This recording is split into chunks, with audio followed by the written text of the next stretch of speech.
এই ছেলে, তুই গত রাত্রি কোথায় ছিলি রে?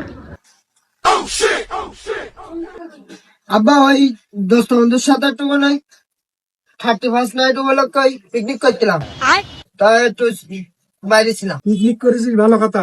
ডাল ভাত খাওয়াতে আসছিস কেন? কি সাই মাছ খাইছিস তুই? এই মনে হয় 10টা খেলাম।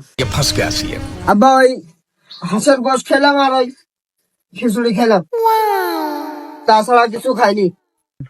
হে চল, তোর ওই বয়ের বলে আমি পার করে আইছি, এসব বলে আমরাও করেছি। ওই তো, তাহলে তো সুবিধাই হয়েছে। তোমার বয়সে তুমি যা করিলে আমিও তাই করিস। আমিও তো লাল পানি, গাঁজা, মদ এসব খাইছি। ছেলে কি আমার বুঝতে চাচ্ছে? এ চলে, এদিকে এদিকে, হাতের মাথায়।